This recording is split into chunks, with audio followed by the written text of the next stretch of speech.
Hey everyone, Croydon here, and I have my one-on-one client Natasha here with me this morning, and we are just going to share her story from October last year. But I think it started back to around May last year, was it? When we first officially met?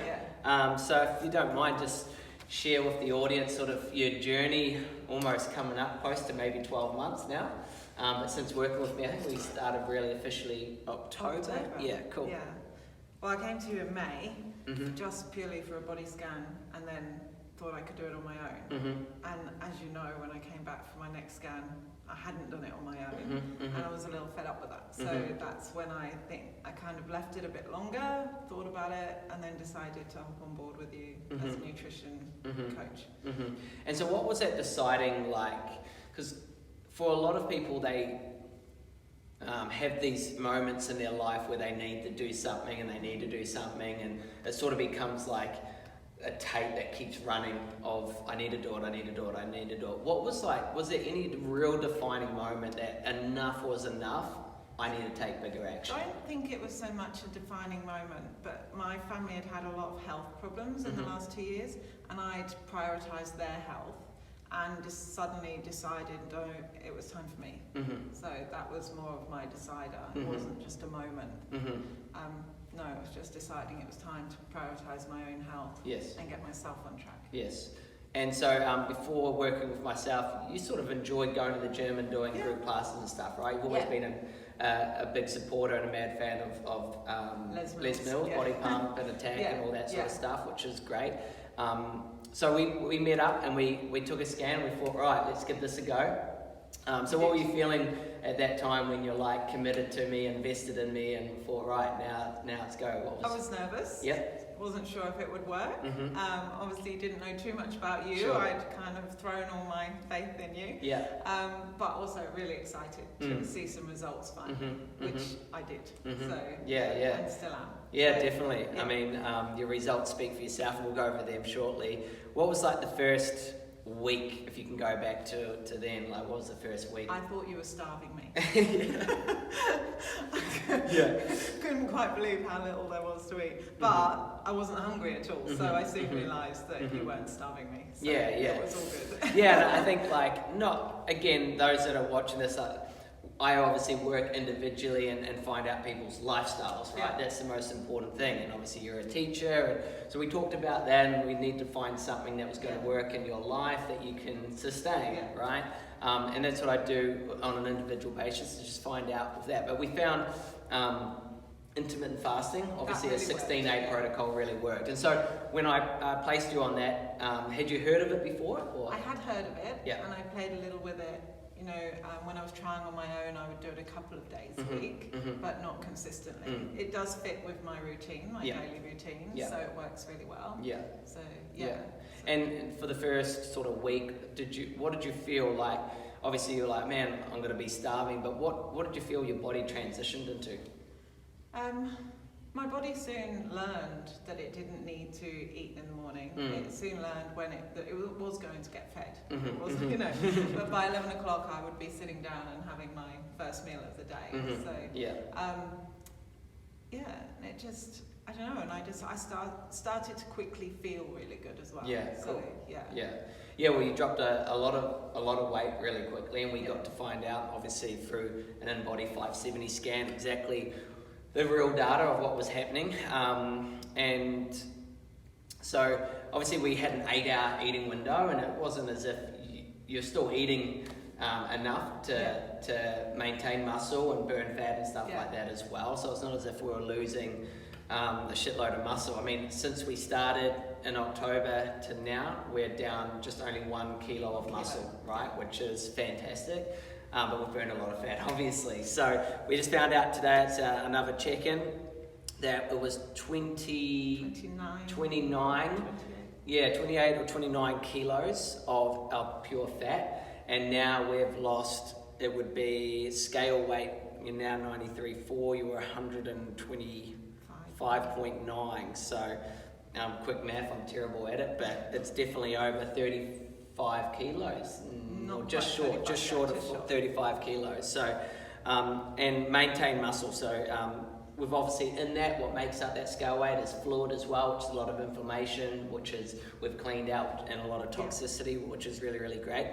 I think the key thing as well, which would be great for people watching this, is the exercise part of things. Because I constantly get this, Croydon, I need to train more, I need to train harder, I need to be training a lot more hours, right? And I think with you realise like nutrition has been the game changer for you.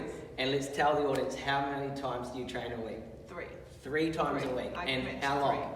Half an hour. Half an hour, right? And that's incredible because a lot of people think, what the hell? And so obviously in that 30 minutes is actionable movement, right? And working a lot of compound muscles and boosting your metabolism. And that's obviously important, right? We've got to maintain muscle mass and we've got to keep resistance, keep strong bones and stuff as well. And we have noticed when I haven't been committed to the training at times, the weight loss has slowed down. Yes, so, definitely. Yeah, we have done that. So that's been the priority of like knowing you minimum 3 a week. And so obviously you don't train with me, you're doing it all at home, which is really, really cool. So obviously I coach on fitness, nutrition, and accountability. Fitness, I make sure that people understand the importance of movement. They've got to do what they love to do and not see as movement as a chore. Nutrition is a big part, individual customized nutrition, and accountability. Before meeting me, where did you think you had one of those pillars or none of those pillars covered, or? I thought I could manage the fitness, the exercise side of it. I could generally get to the gym 3 times a week, but that was all. But I was still eating beyond what I should have been eating, and not the right things either. So literally maybe just about had the fitness. Yeah. Just. Yeah. And I think obviously you had a couple of friends, and you know that helps as well. That sort of small group dynamic to keep each other accountable. So thank you so much for sharing. Look, the results are crazy. Like we look at our scans here. So obviously we take in-body 570 scans, which are really, really accurate. They let us know a lot of details. So there's been, just short of 35 kilos in weight loss. Muscle, we've only lost 1 kilo, so you've maintained muscle really, really well. Fat is like 29 kilos of fat. Your body fat percentage went from 50.9 and is now down to 37.5. Visceral fat was a really important thing with our journey, right? We needed a number, and we got our number now, which is fantastic. So you've dropped really well with that. Obviously circumference measurements as well. Abdomen area 124 centimeters now 111.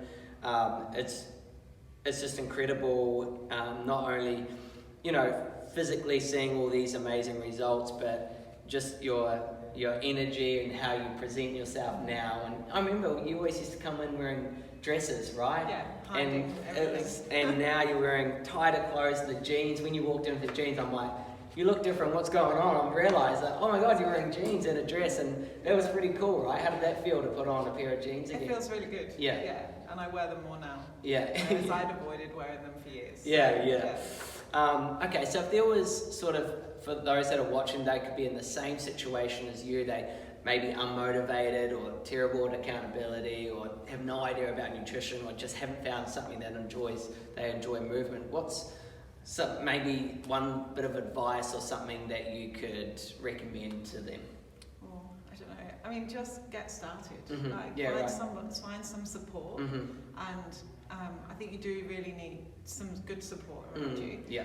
And just get started. And once you start seeing the results, that's kept me going. Sure. Yeah. And even saying that as well, we've had some plateaus, right? And that is natural, and that's a good sign, and that's where I think a lot of people stop. And that's where your support has kept me going, whereas I might have stopped before. Sure. Yeah. And obviously, just recently you were planning to be the big surprise to see your family in the UK, and that obviously because of this virus it's been on delay. Yeah. But I think I could be wrong, but knowing that you've got me to just keep you going, that could have thrown you off maybe if you were just on your own. Oh, definitely. But now I'm refocused and ready to keep going. Yeah, cool. And obviously you're a school teacher, so you know, mentally that's a lot of work, and we thank you for being an awesome teacher to the community as well, because my wife, she's a graduate in teaching and she tried at it, and it's a tough gig. So I'm really, really proud of you, and I appreciate you so much for just sharing the story, because I know that this could help someone that is in need. So appreciate your time. Thank you. Thank you. Thank you.